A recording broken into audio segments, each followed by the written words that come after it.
আসসালামু আলাইকুম। এটিএন বাংলা সংবাদে সবাইকে স্বাগত জানাচ্ছি। আমি শারমিন সালাম। শুরুতেই বিআরবি কেবলস সংবাদ শিরোনাম। উৎসব আমেজে সংসদ নির্বাচনের প্রার্থীদের মনোনয়নপত্র জমা। ভোট আরও প্রার্থীদের নিরাপত্তার পাশাপাশি লেভেল প্লেইং ফিল্ড নিশ্চিতের দাবি। বড় ধরনের ঝুঁকি নেই রিটার্নিং কর্মকর্তা। সারা দেশে হেভিওয়েট প্রার্থীদের মনোনয়নপত্র দাখিল। বগুড়া ও ফেনীতে খালেদা জিয়া ও তারেক রহমান, খুলনায় মিয়া গোলাম পরোয়ার, কুমিল্লায় হাসনাত ও পঞ্চগড়ে সার্জিস আলম।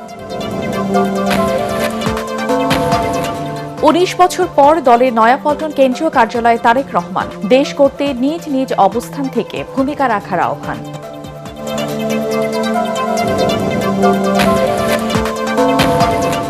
এনসিপিতে যোগ দিলেন সাবেক উপদেষ্টা আসিফ মাহমুদ। সংসদ নির্বাচনে অংশ নেবেন না, দলের মুখপাত্র হিসেবে কাজ করবেন জানালেন নাহিদ ইসলাম।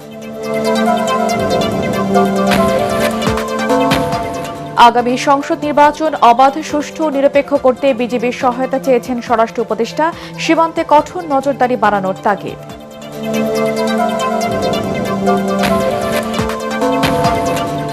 এবং রাত পোহালেই জগন্নাথ বিশ্ববিদ্যালয় কেন্দ্রীয় শিক্ষার্থী ও হল সংসদ নির্বাচন। ক্যাম্পাস জুড়ে ভোটের আমেজ।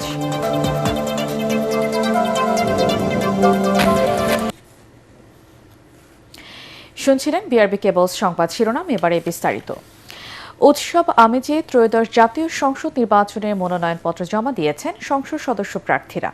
এ সময় ভোটার ও প্রার্থীদের নিরাপত্তা নিশ্চিত করার দাবি জানান ঢাকার অনেক প্রার্থী। একই সাথে নির্বাচনে লেভেল প্লেইং ফিল্ড তৈরিরও আহ্বান জানান তারা। তবে নির্বাচনের নিরাপত্তা নিয়ে বড় ধরনের ঝুঁকি নেই বলে জানিয়েছেন ঢাকা বিভাগীয় কমিশনার ও রিটার্নিং কর্মকর্তা শরফুদ্দিন আহমেদ চৌধুরী। আচরণবিধি লঙ্ঘন করলে কঠোর ব্যবস্থা নেওয়া হবে বলেও সতর্ক করেন তিনি। ইয়াসিন রানাকে সাথে নিয়ে বিস্তারিত জানাচ্ছেন একরামুল হক সায়েম। মনোনয়নপত্র জমাকে কেন্দ্র করে সকাল থেকেই সরগরম হয়ে ওঠে রিটার্নিং কর্মকর্তার কার্যালয়। তীব্র শীতে ভোটের উষ্ণতা ছড়িয়ে পড়ে সারা দেশে। সেগুনবাগিচায় ঢাকা বিভাগীয় কমিশনারের কার্যালয় এবং নির্বাচন কমিশনের ইটিআই ভবনে ঢাকা মহানগরীর 15টি আসনের মনোনয়নপত্র জমা দেন প্রার্থীরা। স্থানীয় নির্বাচন অফিসেও মনোনয়নপত্র দাখিল করেন প্রার্থী কিংবা তাদের প্রতিনিধিরা। ঢাকা 17 আসনের জন্য বিএনপির ভারপ্রাপ্ত চেয়ারম্যান তারেক রহমানের পক্ষে মনোনয়নপত্র দাখিল করেন দলের নেতাকর্মীরা। জানান ওই এলাকার বাসিন্দা ও ভোটার হওয়ায় প্রার্থী হয়েছেন তিনি।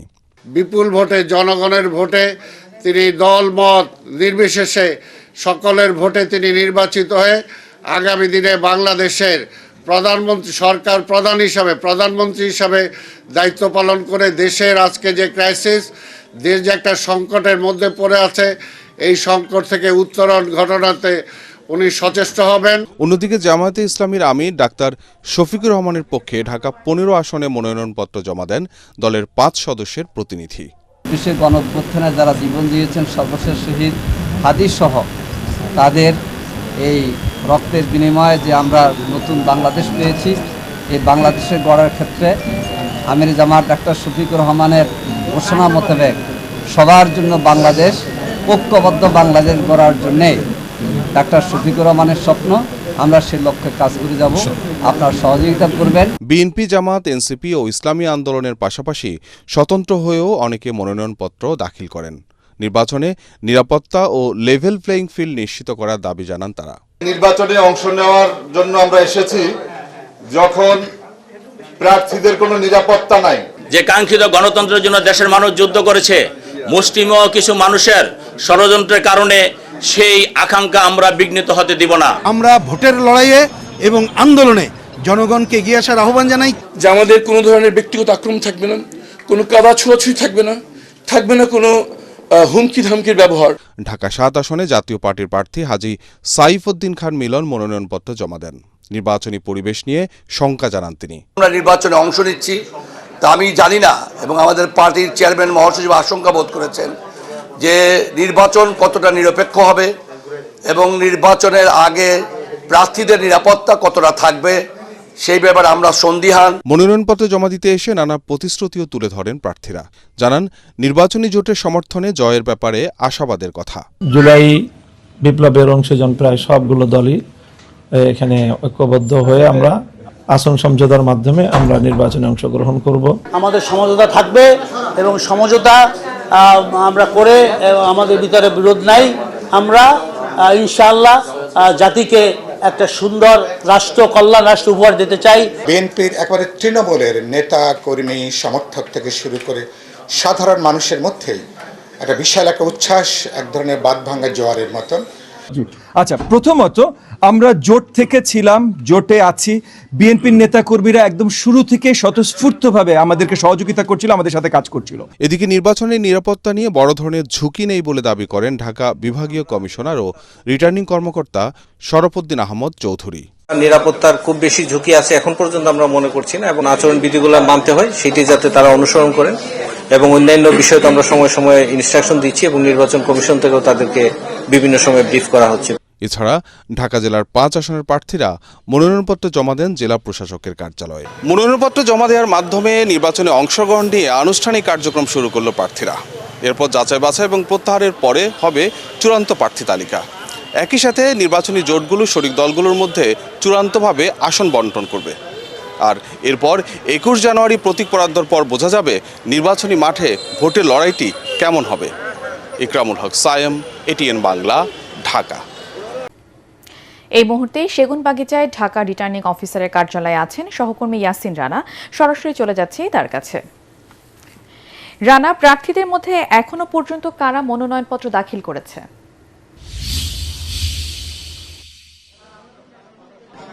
জি, আপনাকে ধন্যবাদ। আপনি জানেন যে ঢাকার 13টি আসনের জন্য মনোনয়নপত্র জমা দেওয়া হচ্ছে এই ঢাকা বিভাগীয় কমিশনারের কার্যালয়ে। আমি এইখান থেকে সর্বশেষ যেই তথ্যটি আমরা পেয়েছি, যেহেতু বিকেল 5টার সময়ে এই মনোনয়নপত্র জমা দেওয়ার সময় শেষ হয়েছে এবং এই শেষ হওয়ার পর থেকে মূলত এখানে এই প্রার্থীর মনোনয়নপত্র জমা নেওয়ার জন্য কাউকে ঢুকতে দেওয়া হয়নি। তবে যারা 5টার মধ্যে এই অফিসের ভিতরে ছিলেন তাদের মনোনয়নপত্র জমা নেওয়া হচ্ছে। এখন পর্যন্ত আমরা একটু আগেও অফিসের ভিতরে ঢুকেছি। যারা 5টার ভিতরে অফিসে ছিলেন তাদের সেই মনোনয়নপত্র যাচাই বাছাই করার মাধ্যমে তারা এখানে জমা দিতে পারছেন, এবং এই জমা দেওয়ার ক্ষেত্রে আমরা কয়েকজনের ক্ষেত্রে দেখেছি অনেকের বিভিন্ন দলিল কাগজ এখানে শর্ট ছিল, তারা সেটি জমা দিতে পারেনি। তারা লোক মারফত তারা বিভিন্ন ব্যাংক সহ অন্যান্য কাগজপত্র তারা এখানে আনাচ্ছেন এবং আনানোর পরবর্তীতে সময় তারা এই নমিনেশন পত্র জমা দিচ্ছেন। আমরা আরেকটি বিষয় জানিয়ে রাখছি, 5টার পরবর্তীতে সময় যারা এখানে মনোনয়নপত্র জমা দেওয়ার জন্য এসেছিলেন তারা মূলত এখানে তাদেরকে ঢুকতে দেওয়া হয়নি। তারা অনেক অনুনয় বিনয় করেছেন, অনেকেই বাকবিতণ্ডায় জড়িয়েছেন, তবে তাদের আসলে মনোনয়নপত্র কোনোভাবে জমা নেওয়ার আসলে সুযোগ তারা আসলে দেননি। একটি বিষয় জানিয়ে রাখছি, গতকাল পর্যন্ত এই কার্যালয় সহ এই আশেপাশের যতগুলো সহকারী রিটার্নিং অফিসারের কার্যালয় ছিল, এইসব কার্যালয় থেকে মূলত 250টি মনোনয়নপত্র উত্তোলন করেছেন এমপি প্রার্থীরা। কেউ কেউ একাধিক আসন থেকেও মনোনয়ন তুলেছিলেন।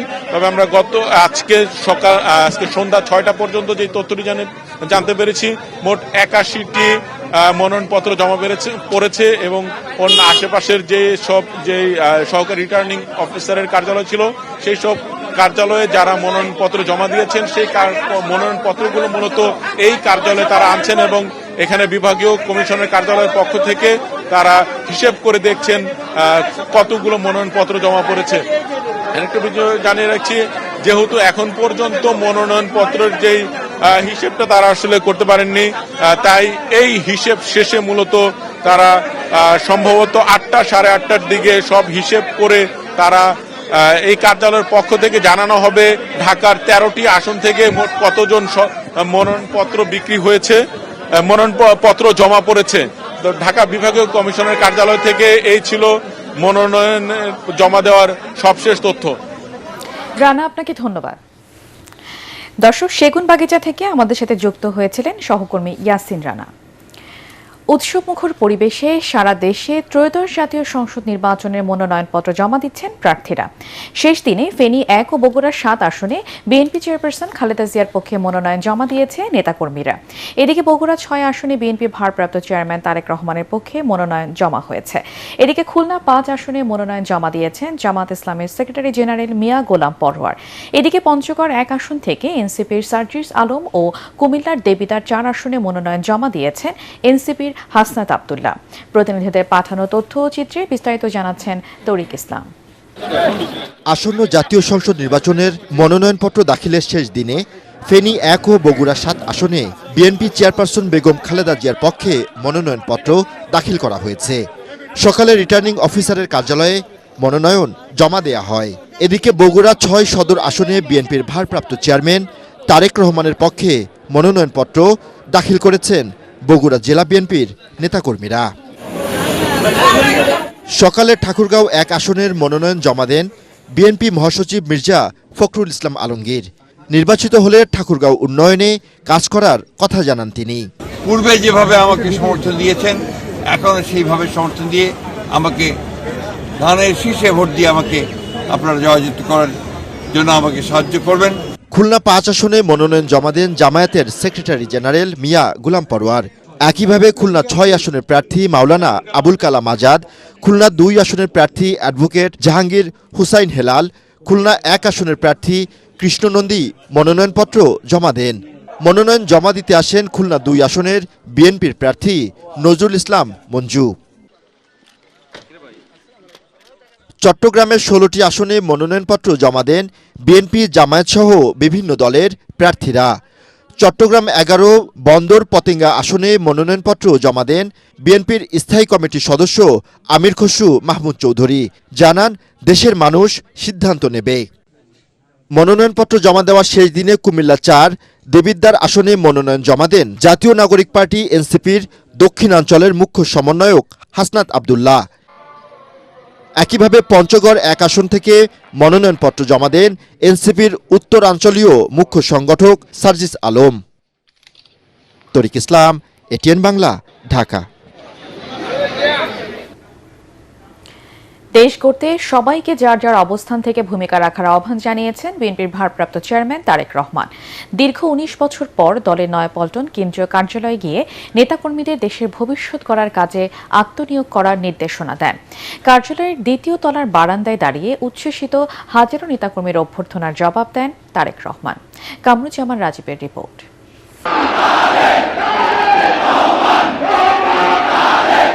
দীর্ঘ 1.5 যুগেরও বেশি সময় পর দলের নয়াপল্টন কেন্দ্রীয় কার্যালয়ে পা রাখলেন তারেক রহমান। প্রিয় নেতাকে বরণ করে নিতে তাই নেতাকর্মীদের এ ঢল।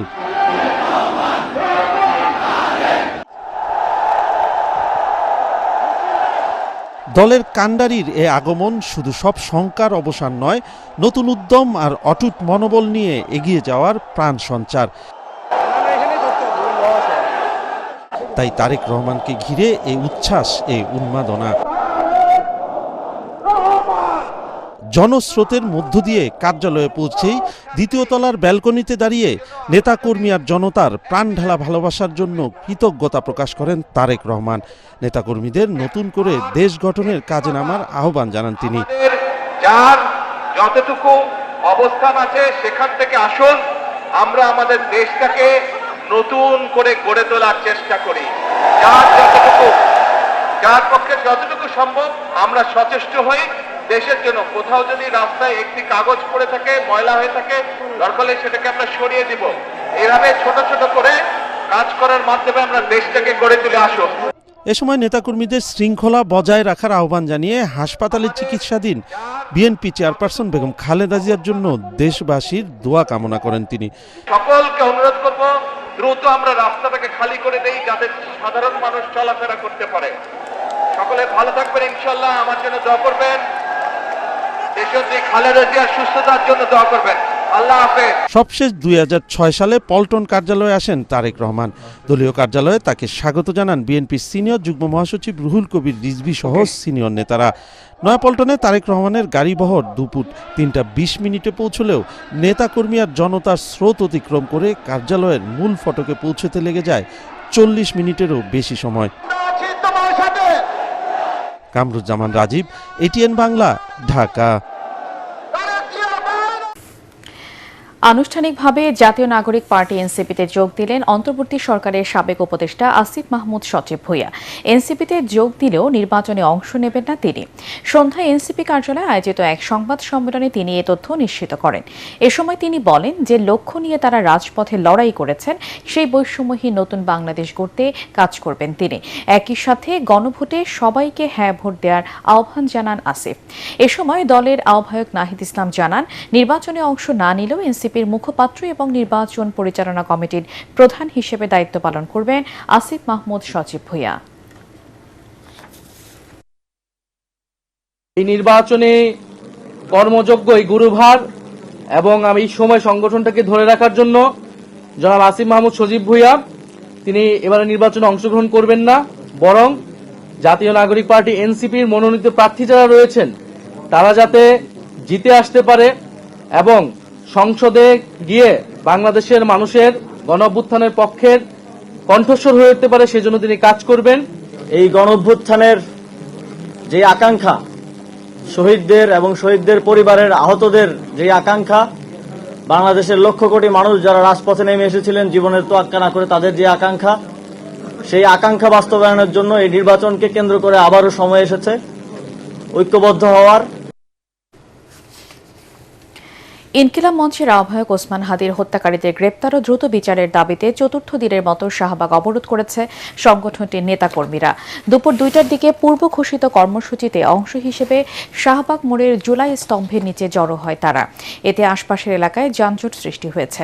অবস্থানের পর থেকেই বিভিন্ন স্লোগান দিচ্ছেন অবরোধকারীরা।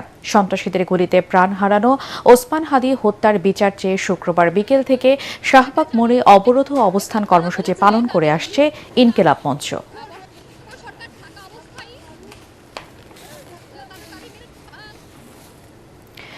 আগামী নির্বাচন সুষ্ঠু ও নিরাপদ করতে বিজিবিকে সব ধরনের ব্যবস্থা নেওয়ার নির্দেশ দিয়েছেন স্বরাষ্ট্র উপদেষ্টা জাহাঙ্গীর আলম চৌধুরী।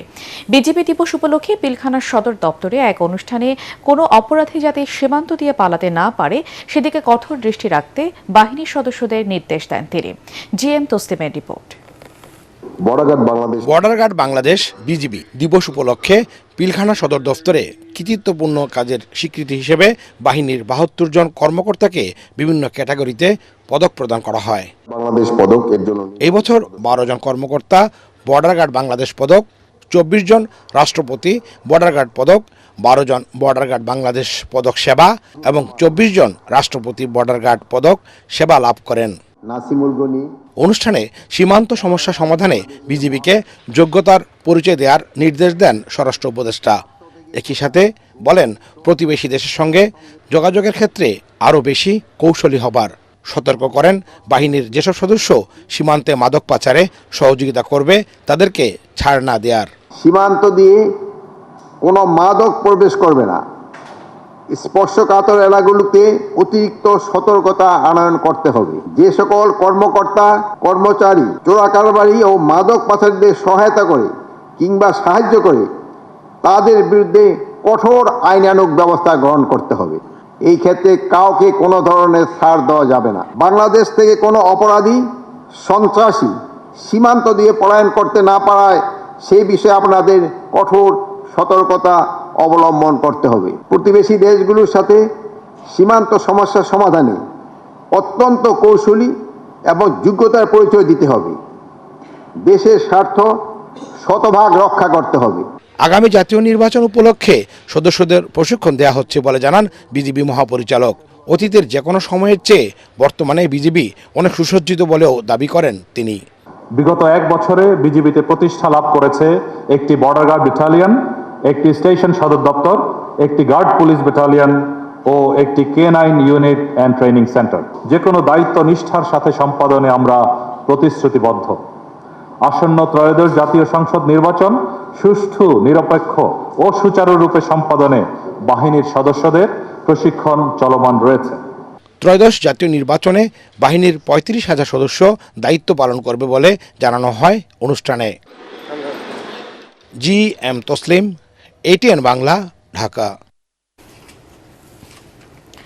কৌশলগত কারণে এনডিএম থেকে পদত্যাগ করে বিএনপির ধানের শীষ প্রতীকে নির্বাচন করছেন ঢাকা ১৩ আসনে বিএনপি মনোনীত প্রার্থী ববি হাজ্জাজ। সকালে আগারগাঁও নির্বাচন কমিশনের ইটিআই ভবনে আঞ্চলিক নির্বাচন কর্মকর্তার কাছে মনোনয়নপত্র জমা দেওয়ার পর সাংবাদিকদের তিনি একথা বলেন।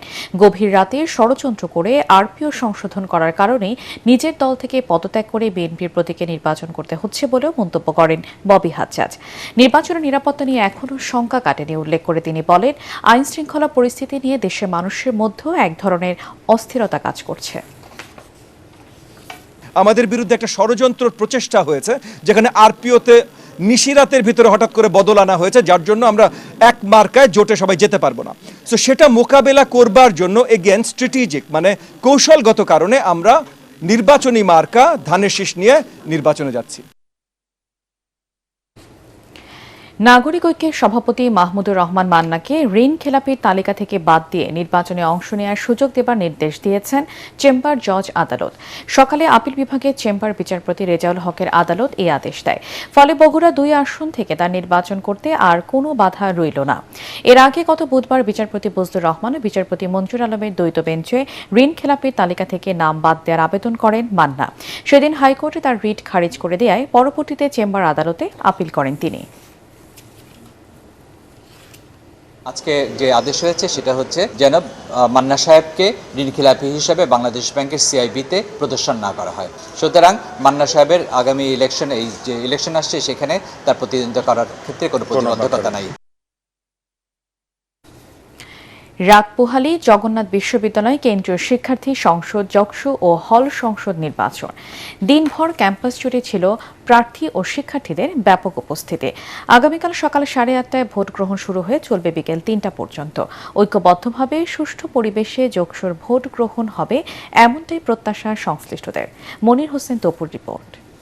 বাবু বলে কাম কাম, সাহেব বলে ধরিয়া, সদাই বলে লিব পিঠের ছাপ, ও চতুরাম ফাঁকি দিয়া চালাইলিয়া। প্রতিষ্ঠার পর মঙ্গলবার প্রথমবারের মতো অনুষ্ঠিত হতে যাচ্ছে জগন্নাথ বিশ্ববিদ্যালয় কেন্দ্রীয় শিক্ষার্থী সংসদ, জকসু ও হল সংসদ নির্বাচন। আবাসন সুবিধা থেকে বঞ্চিত শিক্ষার্থীদের দীর্ঘদিনের বহুল আকাঙ্ক্ষিত নির্বাচন এটি। সকাল 8:30টায় শুরু হয়ে ভোট গ্রহণ চলবে বিকেল 3টা পর্যন্ত। নির্বাচন কেন্দ্রে কোনো অরাজকতা বা কোনো ভয়ভীতির কোনোই পরিবেশ এখানে নাই।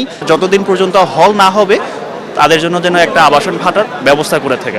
সব দলমত নির্বিশেষে যখন কোনো সমস্যা হয় সবাই আমরা একত্রে কাজ করি, তো সেই দিক থেকে মোটামুটি আমরা চেষ্টা করেছি আলো ছড়াতে, ঘৃণা নয়। যতগুলো আন্দোলন পেয়েছি সবগুলোতে আমি সম্মুখভাবে অংশগ্রহণ করেছি। নির্বাচন সুষ্ঠু ও শান্তিপূর্ণভাবে শেষ করতে ব্যাপক প্রস্তুতি এবং কঠোর নিরাপত্তা ব্যবস্থা নিয়েছে প্রশাসন। যদি নির্বাচিত হতে পারি তাহলে আমরা বিগত দিন যেভাবে কাজ করেছি আমরা ওইভাবে আমরা কাজ করতে পারবো, যেহেতু ভিন্ন মত একত্রিত হয়েছি। আশা করি জকসু নির্বাচনের মধ্য দিয়ে শিক্ষার্থীদের অধিকাংশ সমস্যার সমাধান হবে ইনশাআল্লাহ। জকসু নির্বাচনে মোট ভোটার 16,445 জন। এর মধ্যে নারী ভোটার 8,479 এবং পুরুষ ভোটার 8,170 জন। কেন্দ্রীয় সংসদ ও হল সংসদ নির্বাচনে মোট প্রার্থী 187 জন। ইতোমধ্যে ব্যালট পেপার সহ প্রয়োজনীয় সরঞ্জাম পৌঁছে গেছে ক্যাম্পাসে। ভোটের জন্য প্রস্তুত করা হয়েছে 39টি কেন্দ্রে 178টি বুথ। আগামীকাল একটি সুষ্ঠু, নিরপেক্ষ, অংশগ্রহণমূলক এবং ঐতিহাসিক নির্বাচন জগন্নাথ বিশ্ববিদ্যালয়ে অনুষ্ঠিত হতে যাচ্ছে। বহিরাগতদের প্রবেশে নিষেধাজ্ঞা দিয়েছে বিশ্ববিদ্যালয় প্রশাসন। প্রথমবারের মতন অনুষ্ঠিত হতে যাচ্ছে জগন্নাথ বিশ্ববিদ্যালয়ের কেন্দ্রীয় শিক্ষার্থী সংসদ নির্বাচন ও হল সংসদ নির্বাচন। এই নির্বাচনের মাধ্যমে শিক্ষার্থীদের প্রত্যাশা তাদের যে আবাসিক সংকট রয়েছে সেই বঞ্চনা থেকে তারা মুক্তি পাবে। একই সাথে পূর্ণাঙ্গ বিশ্ববিদ্যালয়ের যে সুযোগ সুবিধা রয়েছে এবং তাদের যে ন্যায্য অধিকারগুলো রয়েছে সেই অধিকারগুলো আদায়ে এক ধাপ এগিয়ে যাবেন তারা। মনির হোসেন তপু, এটিএন বাংলা, ঢাকা। ত্রয়োদশ জাতীয় সংসদ নির্বাচনকে সামনে রেখে লক্ষ্মীপুর 3 সদর আসনে বইছে নির্বাচনী হাওয়া। অনানুষ্ঠানিক গণসংযোগ আর প্রচারণা চালাতে প্রার্থীরা ছুটছেন ভোটারদের দাঁড়ে দাঁড়ে, দিচ্ছেন নানা প্রতিশ্রুতি। লক্ষ্মীপুর প্রতিনিধি মেহরাজউদ্দিন রবিনের পাঠানো রিপোর্ট জানাচ্ছেন ফারহিন ইসলাম টুম্পা। লক্ষ্মীপুর ৩ আসনে ১৯৮৬ সালে জাতীয় পার্টি এবং ১৯৯১ থেকে ২০০৮ পর্যন্ত বিএনপি প্রতিনিধিত্ব করে। ২০১৪ থেকে একতরফা নির্বাচনে আওয়ামী লীগের দখলে চলে যায় এ আসন। এবার সেই আসনগুলো পুনরুদ্ধারে মরিয়া বিএনপি। লক্ষ্মীপুর ৩ আসনে ধানের শীষ প্রতীক নিয়ে মাঠে রয়েছেন বিএনপির যুগ্ম মহাসচিব শহীদউদ্দিন চৌধুরী অ্যানি। জানান, নির্বাচিত হলে কৃষিভিত্তিক শিল্পনগরী এবং যোগাযোগ ব্যবস্থার উন্নয়নে কাজ করবেন তিনি। আমার যে পরিকল্পনা সেটা হলো কৃষিভিত্তিক অর্থনৈতিক যে জোন যদি আমি গড়ে তুলতে পারি তাহলে আমি লক্ষ্মীপুরকে সমৃদ্ধির পথে এগিয়ে নিয়ে যেতে পারব। এজন্য আমার একটা স্লোগান যে কৃষিভিত্তিক অর্থনীতি লক্ষ্মীপুরের সমৃদ্ধি। পরিবর্তনের বার্তা দিয়ে নতুন মুখ নিয়ে আসনটির দখল নিতে চায় জামায়াত। ঢাকা মহানগর উত্তরের সেক্রেটারি ডক্টর রেজাউল করিম দলীয় প্রতীক দাঁড়িপাল্লা নিয়ে যাচ্ছেন ভোটারদের কাছে। তরুণ প্রজন্ম, বিশেষ করে নারীরা, ভোটাররা এবার খুবই সচেতন এবং আমি বেশি আশাবাদী এই জন্য আমাদের তরুণ ভোটার অনেক। তরুণ ভোটাররা ইতিমধ্যেই একটা এক্সাম্পল ইউনিভার্সিটিগুলোতে তারা সেট করে ফেলেছে। সেই জায়গা থেকে আমি আশাবাদী যে এবার ইনসাফের বিজয় হবে, জনগণের বিজয় হবে। এদিকে ইসলামী আন্দোলন বাংলাদেশের প্রার্থী অবসরপ্রাপ্ত ক্যাপ্টেন মোহাম্মদ ইব্রাহিমও হাত পাখা নিয়ে লড়ছেন ভোটের মাঠে। যদি সুষ্ঠু নির্বাচন হয় ইনশাল্লাহ ইসলামী আন্দোলন জয় লাভ করবে, যেহেতু সবাই হাত পাখাকে ভালোবাসে। ইসলামী আন্দোলন সবাই একটা পরিবর্তন চায়। তবে ভোটাররা বলছেন, মাদক সন্ত্রাসমুক্ত এলাকা গড়ার পাশাপাশি নারী অধিকার, শিক্ষা এবং অবকাঠামো উন্নয়নে কাজ করবে এমন কাউকেই চান তারা। আমরা চাই একজন সৎ ব্যক্তিকে লক্ষ্মীপুর সদর ৩ আসনে এমপি হিসেবে। আগামী দিনে যে প্রার্থী সন্ত্রাস দমনের ভূমিকা রাখবে আমরা সেই প্রার্থীকে বেছে নেব। এমন একজন লোকে চাই যিনি গণমানুষের সাথে সম্পৃক্ত থাকবে এবং আমাদের উন্নয়ন ঘটাবে। ১২টি ইউনিয়ন ও একটি পৌরসভার সমন্বয়ে লক্ষ্মীপুর ৩ আসনে মোট ভোটার ৪,৪২,৪৯৮ জন। Bureau report, ATN Bangla. Salam স্টিল ভোটের গাড়ি নিয়ে ঢাকা ১৬ আসন থেকে নির্বাচনী সবশেষ খবর জানাচ্ছেন জামিল হাসান শান্ত।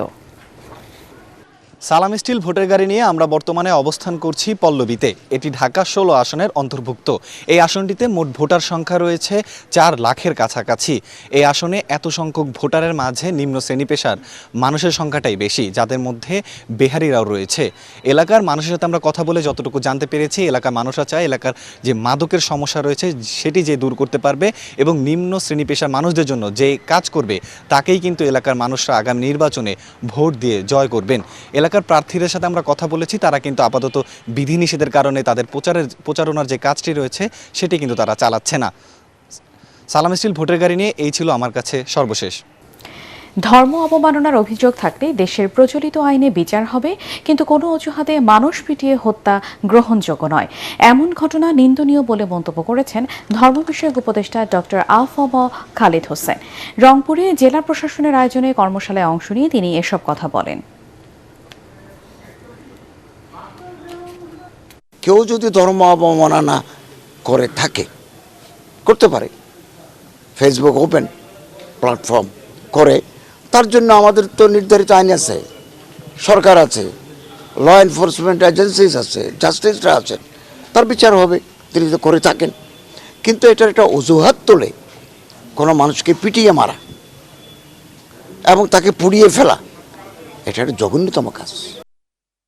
ত্রয়োদশ জাতীয় সংসদ নির্বাচনে যশোর ২ ঝিকরগাছা চৌগাছা আসনে মনোনয়নপত্র দাখিল করেছে জামাত মনোনীত প্রার্থী ডক্টর মুসলিউদ্দিন ফরিদ। ঝিকরগাছা উপজেলা নির্বাহী কর্মকর্তা ও সহকারী রিটার্নিং কর্মকর্তা মোসাম্মদ রনি খাতুনের কাছে মনোনয়নপত্র দাখিল করেন তিনি। এ সময় উপস্থিত ছিলেন জামাতের আসন পরিচালক অধ্যাপক জয়নাল আবেদিন, চৌগাছা উপজেলা আমির মাওলানা গোলাম মোর্শেদ, ঝিকরগাছা উপজেলা আমির মাওলানা আব্দুল আলিম ও ঝিকরগাছা পৌর আমির আব্দুল হামিদ। এ সময় সরকার গঠনের সম্ভাবনা নিয়ে আলোচনা করেন ডক্টর মুসলিউদ্দিন ফরিদ। তিনি জানান, অন্যায়কে প্রশ্রয় না দেওয়া, আইনের শাসন প্রতিষ্ঠায় সহযোগিতা করা ও জুলাই সনদ বাস্তবায়ন করার উপর ভিত্তি করে ঐক্য হয়েছে।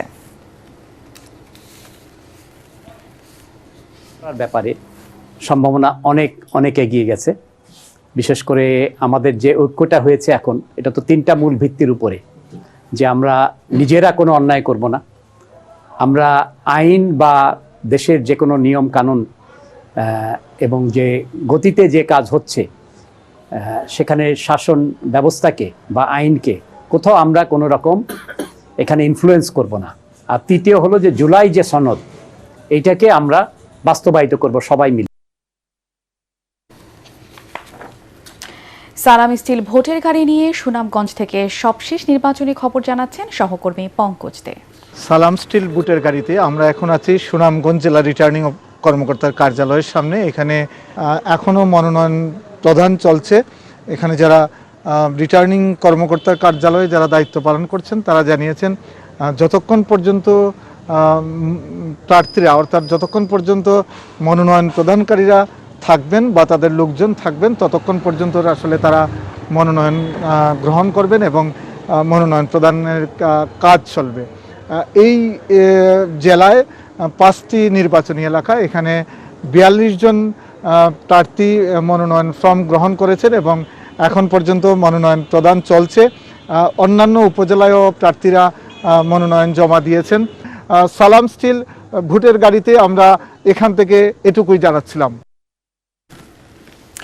সালাম স্টিল ভোটের গাড়ি নিয়ে বান্দরবান থেকে নির্বাচনী সবশেষ খবর জানাচ্ছেন সহকর্মী মিনারুল হক। দর্শক, সালাম স্টিল ভোটের গাড়ির বান্দরবানের নির্বাচনী খবর জানাচ্ছি বান্দরবান রিটার্নিং অফিসার কার্যালয়ের সামনে থেকে। বান্দরবানে ইতিমধ্যেই নির্বাচনী প্রচারণা শুরু করেছেন প্রার্থীরা। বান্দরবানে এবার 300 নং সংসদীয় আসনে 5 জন প্রার্থী নির্বাচন করছেন। একটি বিষয় আমি জানিয়ে রাখি, বান্দরবানের 7টি উপজেলা, 36টি ইউনিয়ন এবং 2টি পৌরসভা মিলে বান্দরবানের সংসদীয় আসন।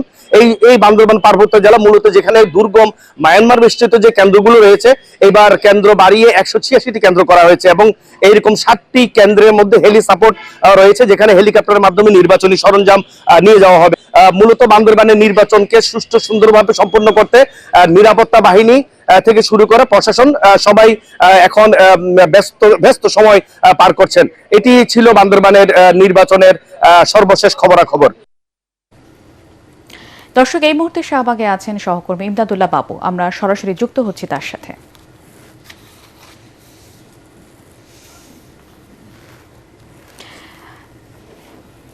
বাবু, আপনি সেখানকার সবশেষ পরিস্থিতি কি দেখছেন? আমরা তো জানি যে ওসমান হাদির হত্যাকারীদের গ্রেপ্তার ও দ্রুত বিচারের দাবিতে শাহবাগে 4র্থ দিনের মতো আন্দোলন ও অবরোধ চলছে। সবশেষ কি দেখছেন আমাদেরকে জানান।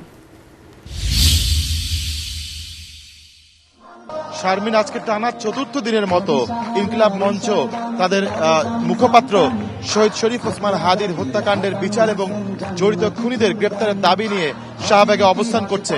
প্রচন্ড শীত উপেক্ষা করে কিন্তু এখানে মঞ্চের যে কর্মী যারা রয়েছেন এবং কি সাধারণ মানুষ যারা রয়েছেন তাদেরকে কিন্তু আমরা দেখতে পাচ্ছি তারা এখানে অবস্থান করেছেন এবং কারো কারো হাতে বাংলাদেশের পতাকা রয়েছে, কারো হাতে রয়েছে লিফলেট, প্ল্যাকার্ড। এসব নিয়ে কিন্তু তারা প্রতিবাদ জানাচ্ছেন। এই হত্যাকাণ্ডে যারা জড়িত তারা এখনো কেন গ্রেপ্তার হলেন না, এই আক্ষেপটি কিন্তু তারা জানাচ্ছেন। একই সাথে এখানে মঞ্চে আমরা দেখতে পাচ্ছি যে ইনকিলাব মঞ্চের সদস্য সচিব আব্দুল্লাহ জাবের যে রয়েছেন তিনিও এখানে উপস্থিত রয়েছেন। তো সবকিছু মিলে তারা কিন্তু এখানে এখনো অবস্থান করছেন এবং বারবার একই কথা বলছেন যে হাদির বিচার না হওয়া পর্যন্ত তারা এখান থেকে উঠবেন না। প্রতিদিন তারা তাদের কর্মসূচি পালন করবেন। আজকেও তারা এই শাহবাগ চত্বরটি কিন্তু অবরোধ করেছেন এবং অবরোধ করে তারা তাদের এই দাবিটি সরকারের কাছে জানাচ্ছেন। তারা বলছেন যে এত বৈরী আবহাওয়ায় উপেক্ষা করে তারা এখানে হাদির হত্যাকারীদের গ্রেপ্তার এবং বিচারের দাবি নিয়ে এখানে বসেছেন, কিন্তু তারপরও সরকারের পক্ষ থেকে তাদেরকে কোনো রকম আশ্বস্ত করা হচ্ছে না যে খুনিদের গ্রেপ্তার করা হবে। খুনিরা কি এতটাই ক্ষমতাশীল যে তাদেরকে ধরা যাচ্ছে না? তাহলে সরকারের ক্ষমতা কোথায়, এমন প্রশ্নও কিন্তু তুলছেন এখানে যারা এসেছেন। তারা বলছেন যে হাদিকে যারা হত্যা করেছে তারা কেবল হাদিকেই হত্যা করেনি, তারা 36 জুলাইয়ের চেতনাকে হত্যা করার অপচেষ্টা করেছে। এই অপচেষ্টাকে তারা রুখে দিবেন এবং একই সাথে তারা বলছেন যে আগামী যে নির্বাচন রয়েছে সেই নির্বাচনটি তারা হতে দেবেন না যতক্ষণ পর্যন্ত না হাদির হত্যাকারীদের গ্রেপ্তার এবং তাদের দৃষ্টান্তমূলক শাস্তি নিশ্চিত করা হচ্ছে না। তারা এও বলছেন যতক্ষণ পর্যন্ত হাদিকে যারা হত্যা করেছে তারা গ্রেপ্তার হবে না ততক্ষণ পর্যন্ত সরকারের উপর যে তাদের চাপ রয়েছে সেটি তারা অব্যাহত রাখবেন। আমরা এখানে দেখছি যে শিশু থেকে শুরু করে নানা বয়সী মানুষ কিন্তু এখানে জড়ো হচ্ছেন এবং যতই বেলা গড়াচ্ছে ততই কিন্তু এখানে মানুষের সংখ্যা বাড়ছে। একই সাথে একটি গুরুত্বপূর্ণ পয়েন্ট যেহেতু বন্ধ হয়ে গেছে সেই জন্য কিন্তু ঢাকা শহরে একটি যানজটও আমরা দেখতে পাচ্ছি শাহবাগ বন্ধ থাকার কারণে। এই সমস্ত বিষয় কিন্তু মাথায় রেখে এখানে আন্দোলন করছেন হাদি হত্যার দাবিতে তার ভক্ত সমর্থক যারা রয়েছেন তারা, পাশাপাশি ইনকিলাব মঞ্চে যারা রয়েছেন তারা। তো এখন পর্যন্ত তীব্র শীত যেটি রয়েছে সেটিও কিন্তু তারা উপেক্ষা করে এখানে রয়েছেন। কতক্ষণ পর্যন্ত এখানে থাকবেন সেটি কিন্তু তারা এখন পর্যন্ত নিশ্চিত করেননি। তো আমার কাছে শাহবাগ চত্বর থেকে এই ছিল সবশেষ তথ্য। বাবু, আপনাকে ধন্যবাদ। দর্শক, শাহবাগ থেকে যুক্ত হয়েছিলেন সহকর্মী ইমদাদুল্লাহ বাবু। গেল কয়েকদিনের তীব্র শীতে বিপর্যস্ত দেশের উত্তর পশ্চিমাঞ্চল। এর মধ্যে যশোর, চুয়াডাঙ্গা, কুড়িগ্রাম, পঞ্চগড়ে তাপমাত্রা সবচেয়ে বেশি নেমেছে। সীমান্তবর্তী জেলা শেরপুরে শীতের তীব্রতা বেড়েছে। দিন রাত কুয়াশায় ঢাকা থাকছে জনপদ। ঘন কুয়াশা ও কনকনে হিমেল হাওয়ায় মানুষের স্বাভাবিক জীবনযাত্রা ব্যাহত হচ্ছে। শ্রমজীবী মানুষ কাজকর্ম করতে গিয়ে ভোগান্তিতে পড়ছেন। নিম্ন আয়ের মানুষ খড়কুটো জ্বালিয়ে শীত নিবারণের চেষ্টা করছে। শীতের কারণে ঠান্ডাজনিত রোগবালাই বাড়ছে। এদিকে চুয়াডাঙ্গায় দুদিন ধরে সূর্যের দেখা মেলেনি। এতে জনজীবন বিপর্যস্ত হয়ে পড়েছে। নিম্ন আয়ের খেটে খাওয়া মানুষ সবচেয়ে বেশি বিপাকে পড়েছে। দুর্ঘটনা এড়াতে হেডলাইট জ্বালিয়ে যানবাহন চলাচল করছে। জেলা আবহাওয়া পর্যবেক্ষণাগারের ভারপ্রাপ্ত কর্মকর্তা জামিনুর রহমান জানান, সকালে সর্বনিম্ন তাপমাত্রা রেকর্ড করা হয় 12.6 ডিগ্রি সেলসিয়াস। এবারে অর্থ সংবাদ।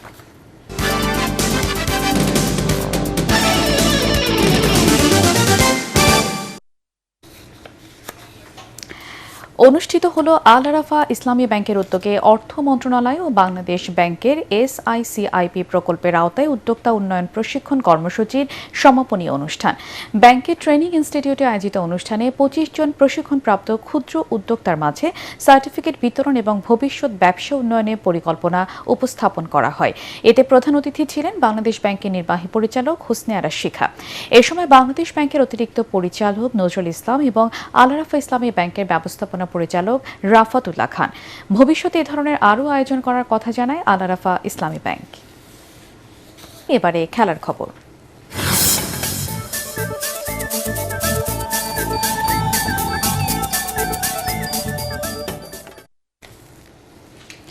বাংলাদেশ প্রিমিয়ার লিগ BPL এ দিনের প্রথম ম্যাচে চট্টগ্রাম রয়্যালসকে কোনো পাত্তাই দেয়নি তারকা সমৃদ্ধ রংপুর রাইডার্স। লিটন মালানের দুর্দান্ত ব্যাটিংয়ে চট্টগ্রামকে 7 উইকেট হারিয়ে এবারের আসর শুরু করল নুরুল হাসান সোহানের দল। 103 রানের সহজ টার্গেটে ব্যাট করতে নেমে কোনো চাপই নেয়নি রংপুর। উদ্বোধনী জুটিতে লিটন দাস ও ডেভিড মালান 91 রান যোগ করে জয়টা সহজ করে দেন। শেষ পর্যন্ত 30 বল বাকি থাকতেই 3 উইকেটে 107 রান তুলে জয় পায় রংপুর। মালান 51 এবং লিটন 47 রান করেন। এর আগে সিলেটে টসে হেরে ব্যাটিংয়ে নেমে মাত্র 102 রানে গুটিয়ে যায় চট্টগ্রামের ইনিংস। রংপুরের বোলার ফাহিম আশরাফ 17 রানে 5 উইকেট তুলে নিয়ে চট্টগ্রামের ধস নামান। 2টি উইকেট নেন কাটার মাস্টার মুস্তাফিজ।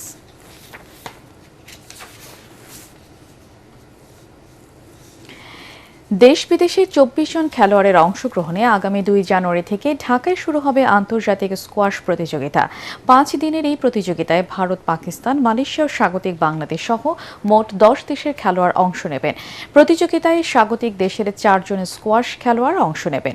এ উপলক্ষে বাংলাদেশ অলিম্পিক অ্যাসোসিয়েশন ভবনে আয়োজিত এক সংবাদ সম্মেলনে স্কোয়াশ ফেডারেশনের সাধারণ সম্পাদক অবসরপ্রাপ্ত brigadier general GM Kamrul Islam বলেন, টুর্নামেন্টে অংশ নেওয়া সবাই প্রাইজ মানি পাবে। এ সময় টুর্নামেন্টের ট্রফি উন্মোচন করা হয়। সংবাদ সম্মেলনে আরও উপস্থিত ছিলেন BOA সহ সভাপতি মেজর ইমরোজ, স্কোয়াশ ফেডারেশনের নির্বাহী সদস্য ব্রিগেডিয়ার জেনারেল নাসিমুল গনি সহ অন্যান্যরা।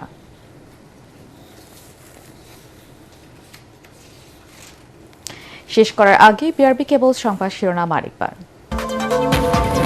উৎসব আমেজে সংসদ নির্বাচনের প্রার্থীদের মনোনয়নপত্র জমা। ভোটার ও প্রার্থীদের নিরাপত্তার পাশাপাশি লেভেল প্লেইং ফিল্ড নিশ্চিতের দাবি। বড় ধরনের ঝুঁকি নেই রিটার্নিং কর্মকর্তা। সারা দেশে হেভিওয়েট প্রার্থীদের মনোনয়নপত্র দাখিল। বগুড়া ও ফেনীতে খালেদা জিয়া ও তারেক রহমান, খুলনায় মিয়া গোলাম পরোয়ার, কুমিল্লায় হাসনাত ও পঞ্চগড়ে সার্জিস আলম। 19 বছর পর দলের নয়াপল্টন কেন্দ্রীয় কার্যালয়ে তারেক রহমান। দেশ করতে নিজ নিজ অবস্থান থেকে ভূমিকা রাখার আহ্বান।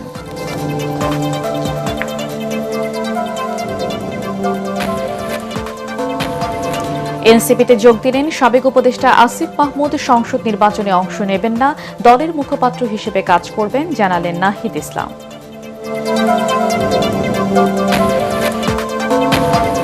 আগামী সংসদ নির্বাচন অবাধ, সুষ্ঠু ও নিরপেক্ষ করতে বিজেপির সহায়তা চেয়েছে স্বরাষ্ট্র উপদেষ্টা। সীমান্তে কঠোর নজরদারি বাড়ানোর তাগিদ।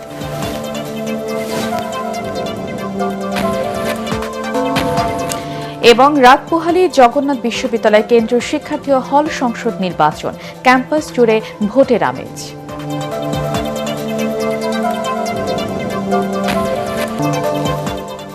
পরবর্তী সংবাদ দেখার আমন্ত্রণ জানিয়ে এখনকার মতো শেষ করছি।